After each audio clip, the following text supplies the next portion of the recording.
First off, I want to say you took over this managerial role kind of mid-season. What were some adjustments that you had to make being so quickly cast into the fire? I think the biggest thing for me was getting to know the guys, getting to know their skill set, and then jumping in right away with them and kind of proving to them that I have some stuff to offer at this level and some knowledge that can be useful to them. And so I didn't want to come into this doing anything halfway. I wanted to make sure that I dive in and do the best I can for these guys. What has been your favorite memory with these guys so far? Oh God, there's been so many. I think my first win, they really made special for me. You know what I mean? They went out of their way to make sure that I got a ball and they signed it for me and signed the lineup card, and they let me talk to them in the clubhouse a little bit, and that was kind of the first real experience of feeling like I'm part of it. You know what I mean? So that has to be my first one up to now. You have an extensive coaching resume, Sure. Currently as the head coach of the Ore Diggers, the Colorado School of Mines. What are some things that you've kind of taken from coaching D1, bringing that into professional baseball? I think the biggest thing for me getting into professional baseball is most of these guys are a year, 2, 3 removed from college.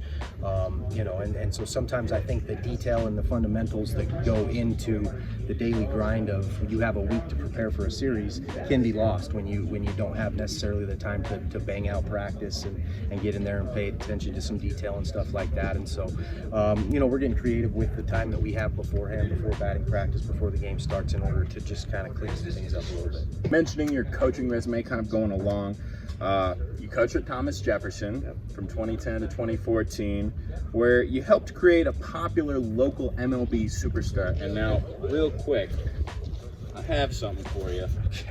This guy right here. Okay, yeah, Kyle. Yeah. This is for you. Well, I appreciate Can that. Can you tell me a little bit about what it was like to coach Kyle Freeland? Yeah, Kyle is kind of that old cliche in terms of like when you see a big leaguer, you see a unicorn type of guy. I wouldn't say that he necessarily was this God-gifted talented kid. He certainly was, but at the same time his work ethic has created him into the pitcher that he is and allowed him to stay in the big leagues and get a new contract here, and I'm extremely proud of him, and I know our community is too. Kyle's work ethic was unmatched when I had him. He was the type of kid that would show up and take care of the mound himself before his starts, and his dad would show up and help out with that, and he was the type of kid that when I would show up to mow on Sundays, he'd be there throwing and just getting in extra. And I've coached a handful of kids like that since then too, and it's been really fun for me to be able to compare those characteristics and their careers. So I'm as proud of all my kids that but it is real fun for me to continue to watch Kyle's story and get to watch him pitch every 5th day.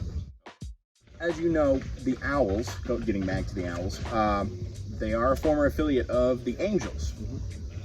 And you have a bit of history with the Angels, if I'm not mistaken.